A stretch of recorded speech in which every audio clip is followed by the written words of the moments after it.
नमस्कार। क्या हमारे पास भारत में कोई एक ऐसा संगठन है जिस पर हम पूरी तरह से विश्वास कर सकते हों और जो हमारी देश की समग्रता से बात करता हो?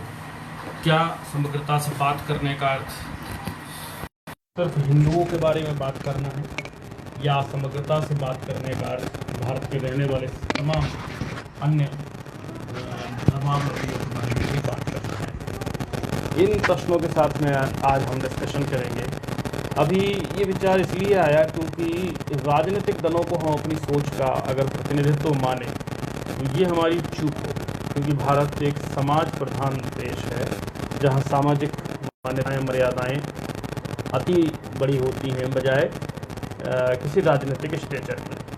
इस हिसाब से अगर हम देखें तो ये भारत के अंदर ऐसे किसी संगठन का बड़ा अभाव दिखाई देता है जहाँ जो समग्रता से संपूर्ण भारत की बात करता हो। संपूर्ण भारत की बात करने वाले संगठन अगर कोई है तो थोड़ा बहुत इर्द गिर्द कहीं कोई अगर घूमता है तो उसको मान्यता इसलिए नहीं है क्योंकि वो एक विशिष्ट तरह के इतिहास से अपने आप को जोड़ता है।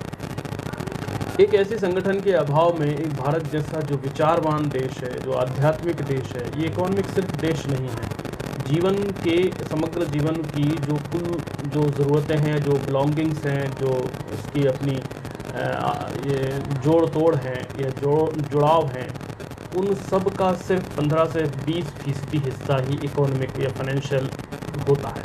यानी कि मनुष्य जो है नौकरी क्या करता है और कितना कमाता है, ये सिर्फ मायने 20% रखना चाहिए। मनुष्य कौन है, कैसा उसका व्यक्तित्व है, उसके चाल चलन कैसे हैं, उसका व्यवहार कैसा है, लोगों के साथ उसका तादात्म्य कैसा है, ये बड़ा एक मेजर पार्ट होना चाहिए। तो भारत में यही होता था। हमने जो है एडेप्टेड बोरोड जो फाइनेंशियल मॉडल अपनाए हैं, उन मॉडल्स में इस सब चीज़ों का बहुत अभाव है। अब हर व्यक्ति का जो पूर्ण है वो इसी बात से नापा और तोला जाता है कि वह करता मतलब वह कितना कमाता है या कितना उसके पास धनार्जन है या धन की जो है आवक जावक है।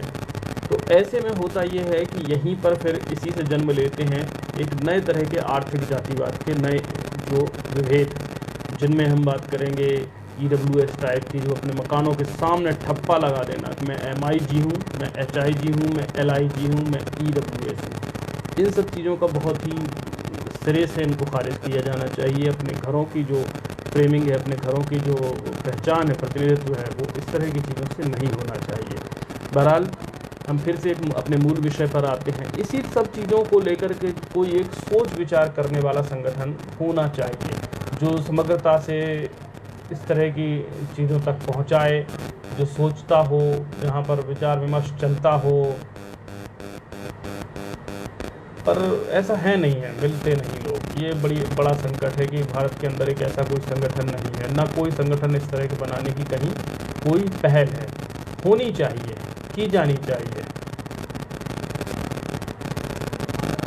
तो अभी फ़िलहाल में अगर इस पर हम बात करेंगे तो ऐसे किसी संगठन के अभाव में ही हम जो हैं अभी बहुत मुकम्मल तरीके से एक अपनी राय नहीं बना पाते, और विविधता के नाम पर हमने इतना ज़्यादा विभाजन और विस्तृतकारी चीज़ों को हमने हमारे जीवन में, हमारे समाज में समावेशित कर लिया है कि जिसकी वजह से ये एक बहुत ही मतलब खूबसूरत बाग ना बनकर के एक झाड़ फानूस वाला एक जंगल बन गया है।